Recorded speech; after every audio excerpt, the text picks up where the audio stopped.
See, that would be perfect. Just a little bit of chemical change, some mind control, propaganda. It would be perfect. Yeah, exactly.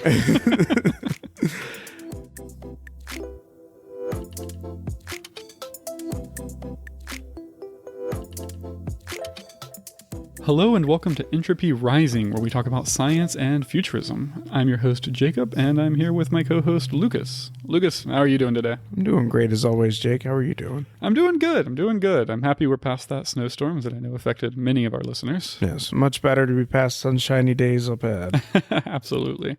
So today we have not only an interesting topic, which is the idea of interstellar travel, but also a topic that was picked out by our audience through a poll on Threads. Yeah, very exciting to talk about interstellar travel. I know a lot of you guys have settling other planets and other star systems on your mind, so I'm excited to dive into it. Yeah, absolutely. And if you are not already following us on Threads, it's a great way to interact with the show, and I think we're going to be running more polls like this in the future. All right, so one of the first things I think we have to discuss to talk about interstellar travel in any meaningful way is the types of distances we're talking about here. Because when you get to that scale, the distances are immense. They're incomprehensible to the human mind. I don't think you can really think about them in any ways other than just raw numbers. So for interstellar travel, for example, the nearest star to us is Proxima Centauri, which is 4.3 light years away. So that means traveling at the speed of light is going to take you 4.3 years to reach the nearest star. But the nice thing about space and the distances evolved is that as you're able to increase the distance you can travel, the amount of stars that you can visit in that volume of space increases exponentially. So for example, it takes 4.3 years to reach our nearest star. But if you're able to travel 10 light years from our star, that now gives you access to over a dozen different stars you can visit. And then if you increase that to maybe a 20 light year radius around our sun, that's access to over 100 different solar systems that you can now visit and colonize potentially. And just for fun, increasing that now to 50 light years, you have over 2,000 solar systems that you can visit and colonize. Wow. Yeah, that is quite exponential. That's working off of a volume of an object, essentially. How much liquid you're holding inside of a sphere is the amount of stars. Pretty much, yeah. As you increase the radius of that sphere, the volume increases exponentially. Yeah. So it's a squared cube relationship. So the nice thing is when we're talking about increasing the amount we can travel, we're unlocking more and more stars very fast. Adding those extra few light years makes a huge difference. So when talking about traveling to interstellar distances, I think one of the things that naturally comes up always is the discussion around the speed of light, which I actually think is a poor name for what it is. We only call it the speed of light because light was one of the first things we discovered that travel that fast. Really, I think it's better to think of it as the speed of causality, which is that for some reason, the way that our universe is set up, cause and effect cannot happen faster than the speed of light. So, meaning information can't travel faster than that. Yeah, precisely. A good example of why this is a better way to think about it is when we are talking about our universe. We actually have galaxies right now that are expanding away from us due to the expansion of space faster than the speed of light, which seems to violate this rule. But when you think of it as the speed of causality, you realize this violates no law because they are expanding away from everything faster than the speed of light. So there's nothing they can do to interact with those other galaxies further away from them. So there's no information transfer that can happen. So no causality is violated. Because there's nothing there to receive that information. Yeah, precisely. Yeah. You can never communicate because nothing else can move faster than the speed of light. You really only run into issues if you're trying to move towards something faster than the speed of light, because then you could potentially reach there faster than a cause and effect. Right, which would essentially make time go backwards. If you could move faster than the speed of light, yeah, the Lorentz equation predicts that would cause time to go backwards. So I think it's a good idea to keep in mind that it's causality that we can't violate, not actual speed of light. Light isn't special. Light just moves the speed that any massless particle will move. Absolutely. That makes sense. Yeah. Speaking of the speed of light, another thing that comes up a lot when talking about the speed of light and space travel is the idea of time dilation. Okay. Which I think most people are familiar, at least to an extent, with time dilation, as it shows up in a lot of different science fiction, including Interstellar. And it is a useful trick for traveling the galaxy because it means that, yes, it might take you 100 years to reach a star, but if you're able to go fast enough, your perception of time slows down to the point that maybe it feels like it only took 10 years for you. Yeah. And you have to assume that if you're getting on a ship to go to another star, you're okay with leaving everything back at Earth behind anyways. Yeah, exactly. Realistically, these are always going to be one-way trips. And so time dilation is nice because it means that, you might even be able to make hundreds of thousands of light year trips within a single human lifespan. And that's before even diving into the idea of life extension. So it really does bias the stars. So it's not just your perception of time, but it's also the way that time is felt on a physical object. Yeah, absolutely. And the reason for that is time is, for some reason, inexplicably tied into mass. So anything with mass will experience time. You can see these in some of Einstein's field equations. And what it basically tells us is if you have mass, you have to experience time. If you have no mass, you experience no time, which is why photons don't experience any time. Right. And the cool thing about this actually is that the proportion of your energy that is stored in mass energy versus kinetic energy can actually tell us how you experience time. So for example, you're sitting here right now in front of me.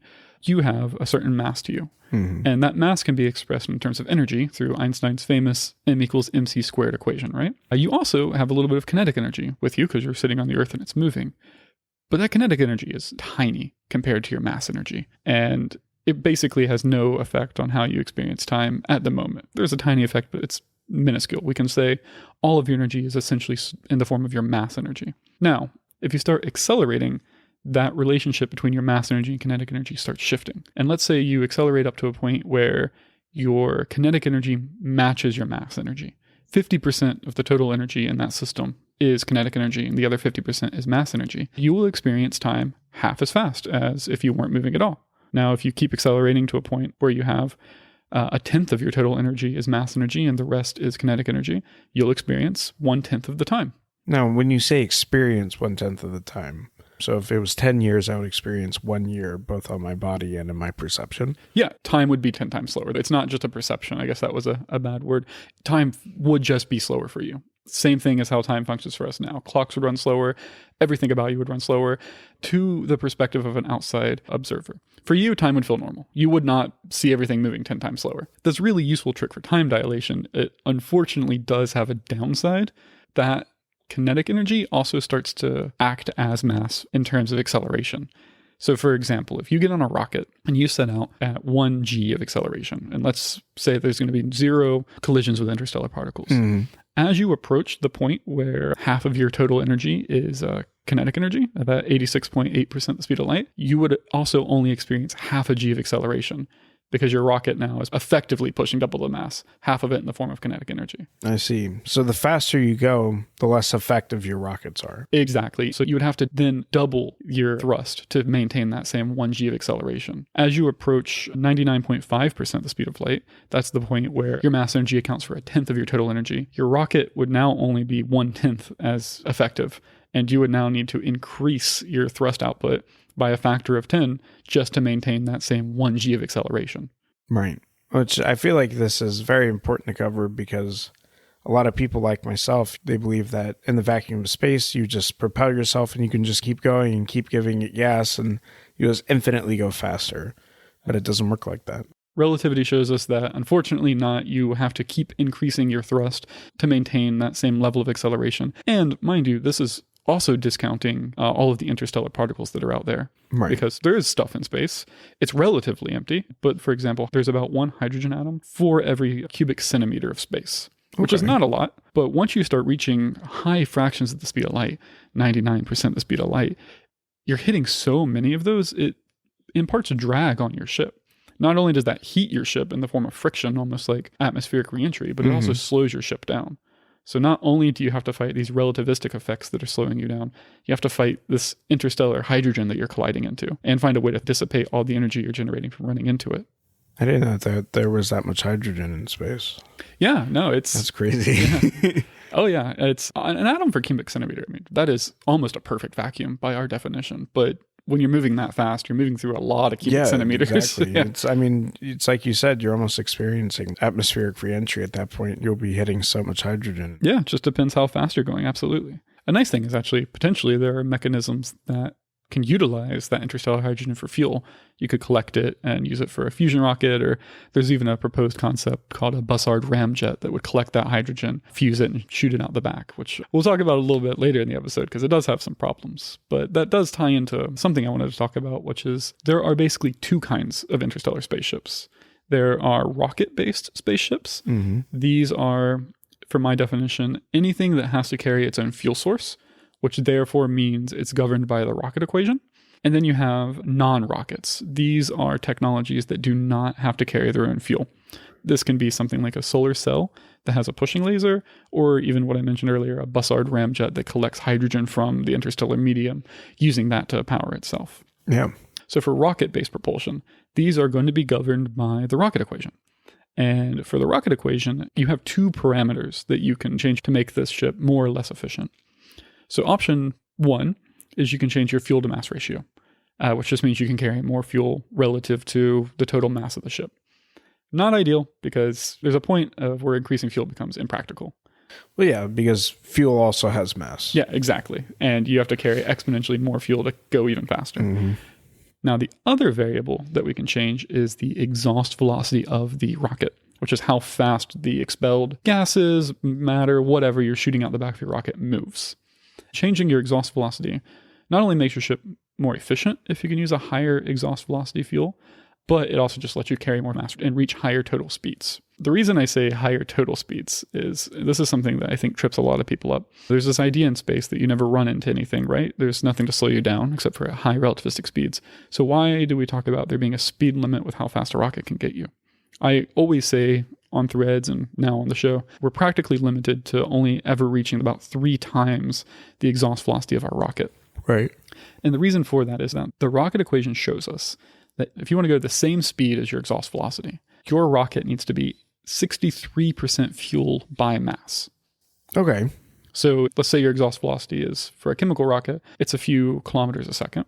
And you want to go a few kilometers a second, 63% of your rocket needs to be fuel. Right. If it's something like a fusion rocket, which has an exhaust velocity of around 5 to 10% the speed of light, then same thing. The fusion rocket could travel 10% the speed of light with that same 63% fuel to mass ratio. Right. Now, let's say you want to go 3 times your exhaust velocity, which I say is the upper practical limit. At that point, you need to have your rocket be 95% fuel to mass. Right, which leaves just about enough room for you and your buddy. Yeah, not a ton of room, but it's doable, and it's about how current rockets that leave the Earth are. About 95% of the mass is reserved for fuel. Mm-hmm. But what if you want to go faster, right? So like I said, fusion rockets, the exhaust velocity for those are about 10% the speed of light.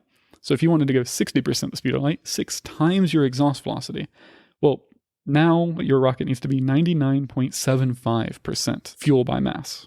So you're just riding on a giant fuselage. Yeah. If we can even get you on there, right? I mean, that's crazy. That means we need almost 100 kilograms of fuel for every 1 kilogram of mass we want to accelerate that fast. Just get nothing there really fast. Yeah, exactly. So this is why I always say 3 times your exhaust velocity for all practical concerns is as fast as you can travel on a rocket-based system. Mm-hmm. Otherwise, you're not getting anything there except for a fuel tank. Yeah. Now, there are technologies that get around this. For example, you can do a solar cell with giant pushing lasers, and this can get you reasonably fast. The concept is you basically have a giant reflective sail, and you can use that without pushing lasers, just relying on the photons from the sun bouncing off of it to provide a small but constant thrust. Now, how small is that thrust? It's really small. A few, not even micro, it'd be like a few nanonewtons per meter if you're just relying on the sun. You can make it bigger by having a larger sail. Of course. Or you could do better by either using a laser that's powered by the sun or just concentrating sunlight itself with some optics and focusing that on your solar cell. And you can do much better because you're concentrating that sunlight, gives you a better force. And I think that using pushing lasers is the way we would go for any ship like this. Almost creating like a solar sail highway. Exactly. Space. Absolutely. You could do that. And if you have your cell made out of a reflective material, you actually get twice as much force as if it's made on an absorption material. Because photons carry momentum. And so if a photon hits you and you absorb that momentum, but if you reflect that photon, you get double the momentum than had you absorbed it. I see. Yeah, because you're absorbing and pushing, right? Yep, pretty much. Yeah. So pushing lasers could potentially get us up to 20% maybe even 30% the speed of light. Now, they're not governed by the rocket equation, so why I say they have a limit isn't because of a fuel to mass ratio, which is just, again, practicality. Trying to accelerate faster on a solar cell means a more powerful laser, and there's just a certain point where the energies involved would melt any known material. Even hypothetical materials would not be able to handle that type of temperature. Right. So you either need a more powerful laser for faster acceleration, or you need to have laser systems built all the way out and that pick up power from behind them and then power their laser to push the craft even further. But having a light year studded with solar pushing stations also becomes impractical at a certain point. Right. So that's the limitation we run into solar cells. Also, solar cells, as they get faster, they start to run into drag from interstellar hydrogen, especially if you need hundreds of kilometers of cell surface to push it. So they are also limited in terms of how fast they can go. So then what if we were to combine those with what you were talking about earlier with the Bussard ramjets? You have the solar sails on the highways, then you could switch to those to absorb the hydrogen in front of you, perhaps. Yeah, the Bussard ramjet is a really interesting concept. You have to be moving fast for a Bussard ramjet to work, so using a solar cell system makes a lot of sense for that. Mm. However, with the Bussard ramjet, there is a small issue with it in the sense that it doesn't work. Oh, yeah. Well, that could be an issue. So the way it's supposed to work is you have a magnetic field in front of your ship that collects interstellar hydrogen, brings it into your ship, and then by concentrating that interstellar hydrogen, you're kind of replicating the inside of a star because you're moving so fast, it's carrying so much kinetic energy. So just by its own speed, it undergoes nuclear fusion. I see. And then you harness that fusion reaction to push your ship. The issue with the Bussard ramjet is that all current models show that the drag imparted by collecting the hydrogen will actually slow you down more than the thrust generated from fusioning it will. So the net end result of a Bussard ramjet is that it produces less thrust than it experiences drag. So it actually slows you down instead of speeding you up. But you could still theoretically use a Bussard ramjet to slow yourself down at the end of a journey, which could be really helpful because if you don't need to carry fuel for your deceleration stage, that means you can use all of your fuel for the acceleration stage and then collect more fuel when you're ready to decelerate and then use that to power your Bussard ramjet to slow down at the end, which means you can go twice as fast. If you're able to reach 10% the speed of light, carrying enough fuel to accelerate to 10% the speed of light, then decelerate at the end. If you don't need to carry the fuel to decelerate at the end, you can now reach 20% the speed of light during your acceleration stage. So they're still useful. And the idea of collecting interstellar hydrogen is also not completely off the table. The Bussard ramjet, in theory, was able to achieve speeds of 70 to 80% the speed of light, but a modified version of it, where you collect interstellar hydrogen, you use that hydrogen to power something like a nuclear fusion rocket, could still work. The only caveat to that is it could only travel as fast as the exhaust velocity of the rocket, which for nuclear fusion is around 10% the speed of light. The reason for that is once you start trying to go faster than your exhaust velocity, the net drag from picking up the interstellar hydrogen starts to override any thrust you can make. So what are some of our other alternatives? Yeah, absolutely. Nuclear fusion rockets is one of the ones that I was talking about before. Those have an effective exhaust velocity of around 5 to 10% the speed of light, which if we follow our rocket equation says they can probably go between 15 and 30% the speed of light, depending on how good we can do that. And also, those are the types of propulsion systems that we see in the Expanse. Right. It's a nuclear fusion rocket. Fusion has a bunch of different ways you can do it, by the way. You have fusion rockets, you have a pulse fusion. We can go, I think, more detail on that. Maybe an episode all about fusion. Yeah, that would be awesome. I love fusion. Oh yeah, me too. You have nuclear fission rockets, by the way, which is fission is letting atoms fall apart, basically, where fusion is combining them together. Fission is less energetic than fusion. So for fission, we're only talking about 1 to 3% the speed of light for exhaust velocities. That's archaic. Yeah, you might compared to fusion. Yeah, you might be able to get a couple of percent the speed of light with something like that, but not very good. Solar cells, again, we talked about those already. One of my favorites, having a bunch of pushing lasers, those can achieve really good speeds, up to 20 or 30% the speed of light if you do everything right.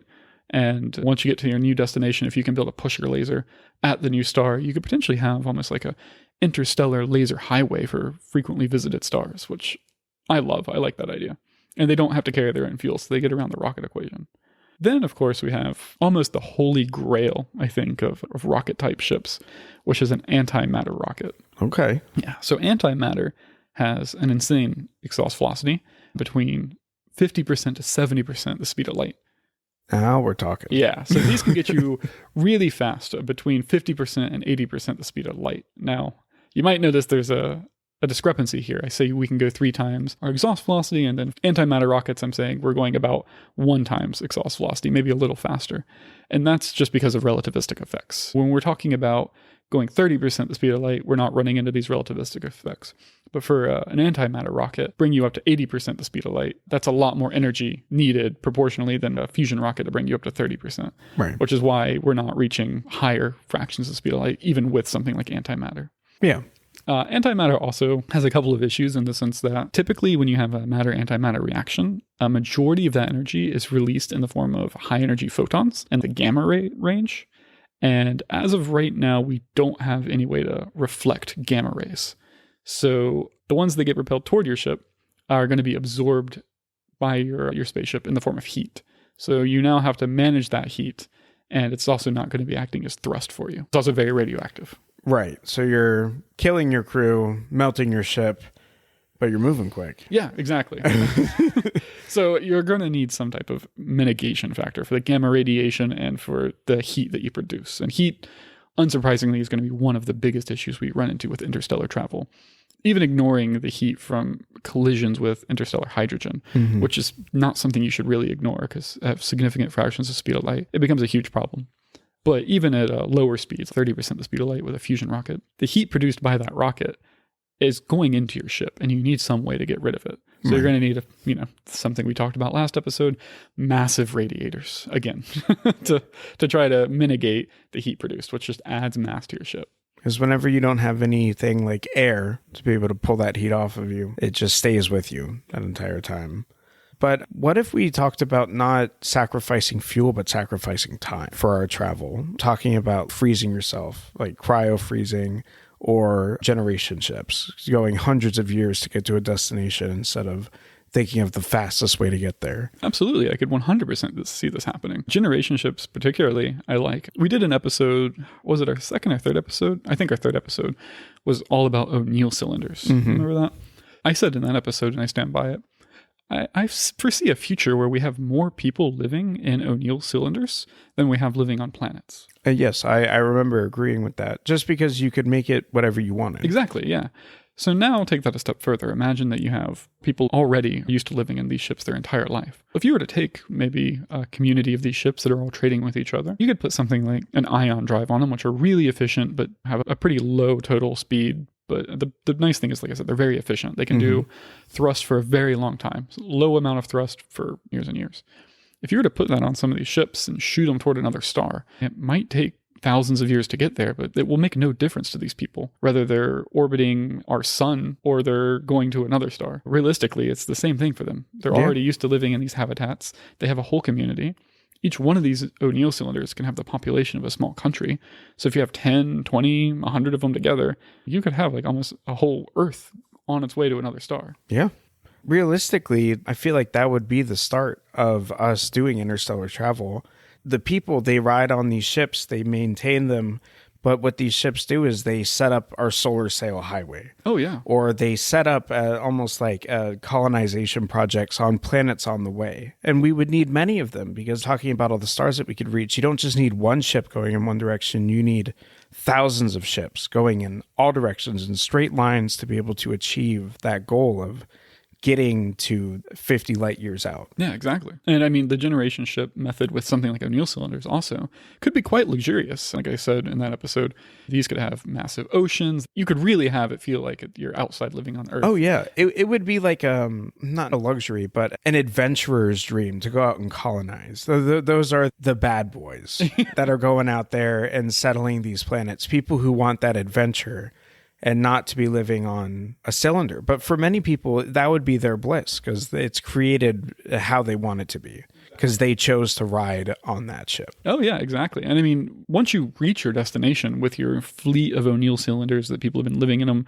their whole life, there's a good chance many people will decide to stay on the cylinder. Oh, yeah. Either helping set up the orbital infrastructure for the new planet, or potentially drop off all the people who, like you said, want to get off the cylinder and colonize a new planet, which is going to be tough and arduous and nowhere near as luxurious as the anneal cylinder. And then whoever else doesn't want to leave gets back on the cylinders, and then you shoot them toward another star, going along seeding the entire galaxy. Yeah, that I see as the most realistic option, because you aren't asking people to sacrifice a lifestyle. You aren't asking them to give up their entire life traveling on a ship like how we see, sitting in cryo while everything that they've ever known dies around them. They are building their new life on this ship, heading out to a destination, and you are essentially just taking the people who volunteer or that are qualified to set up these colonies and taking them off the ship. You might not even be bringing people to new ships they have to set themselves up on. It's very possible that, let's say you have a cluster of anneal cylinders that are out past our Kuiper belt, maybe even in our Oort cloud already. They might just decide, let's set off toward another star. I mean, these could be communities that have been established for hundreds of years, but that are already so removed from the rest of humanity that traveling to another star makes no difference to them. Yeah, it's just another day. That's awesome. But that's how I see interstellar travel. I mean, I think something like that is the most practical, because realistically trying to reach these high relativistic speeds it's very challenging. I won't say it's impossible, because it's not impossible, but it's very challenging. There's a lot of stuff we have to overcome. And ultimately, moving an anneal cylinder like that, I think would be a lot easier. Yeah, it would be easier. But of course, reaching those speeds are something that we will always push for, because there are reasons why you would want to go that fast. Absolutely. I mean, even for trade. Yeah, trade, discovering other civilizations before they've been dead for 10,000 years. Yeah, that would be nice. Another one you see a lot in science fiction is the idea of freezing people for the trip. I think you even mentioned that in your example. Yep.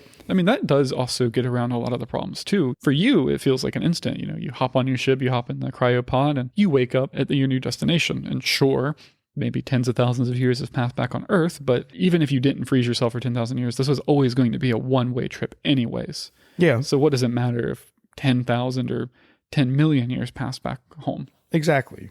I could see the benefit of both, but that would be for someone who's like, I want me to be the one who steps foot on a new planet. Absolutely. Potentially, let's say you have the anneal cylinder concept. One way they could maybe fund this voyage is to say, hey, who wants to be on a new planet? They could carry a bunch of frozen passengers who themselves want to be there, who dump a ton of money into funding this project to maybe build up the infrastructure needed to accelerate these anneal cylinders. So maybe that's how you fund the trip. And then in turn, you just carry a couple of sleeping passengers and they also get to experience it. Yeah, it would become part of almost not the economy, but the workload on those ships. You got your people who are going to work managing power. Some people are making sure that the prisoners, or not the prisoners, but the people in stasis, their life support's working properly. And that's just another day in the life. Although one thing I will point out is if you have the ability to free somebody, you also pretty much have biological immortality unlocked at that point. And the reason I say this is because to free somebody, you basically destroy every cell in their body when you do that. Right now, there's just no way we know to preserve the cells during the freezing process, which means that when you're ready to thaw them, you have to go basically cell by cell and repair every single cell. And if you do have the technology to go cell by cell and fix every single cell to thaw somebody, right, you also have the technology to go cell by cell and fix every single cell for someone who's living. You might still freeze people for trips just because do you really want to experience 10,000 years sitting on a ship? But you also might not have to. If you do want to experience the whole journey, that might very well be an option. Yeah, it definitely could be. I could definitely see the benefits of stasis too, because a lot can change with a person in 10 years. Imagine 10,000. Oh, yeah, absolutely. That's a totally different person than who you commissioned to go and colonize this planet. That is true, but hear me out. Going back to our example of you being frozen on a generation ship, when you land at your colony, you will have zero connections in that colony versus everyone who decided to stay awake from that journey has developed relationships, developed connections. They're a part of a community. And now you're waking up and just trying to jump into that community at the hardest part of the process, which is when they're trying to set up a colony. It would almost be like a divide at that point. You would be ostracized, singled out. It would be the frozens and the non-frozens. Oh, yeah. You could absolutely run into that type of situation where we've done all this work and you're just piggybacking off the ride because 10,000 years ago you had some money. Yeah, you would have had to somehow create a culture that idolizes them as prophets or trailblazers, something. In Alistair Reynolds' Revelation space series, they actually change the brains of the crew on generation ships and make them basically, like you said, worship the frozen passengers. So they are psychologically unable to think of them as something else. Yeah. And it actually like physically pains them to think of something happening to the frozen crew. See? That would be perfect. Just a little bit of chemical change, some mind control, propaganda, it would be perfect. Yeah, exactly. Lucas, this I think was a very interesting topic. I know I enjoyed talking about it. I hope everyone else enjoyed listening to it. And if you are listening, thank you so much for that, by the way. Please consider following us or subscribing on your favorite podcast platform of choice. It helps the show a lot. If you like the show, maybe share it with some friends. That helps us grow, which helps us make better quality content. And hopefully will maybe one day allow us to release more episodes. So thank you so much for listening and take care. Yeah. Thank you so much, guys. Bye-bye.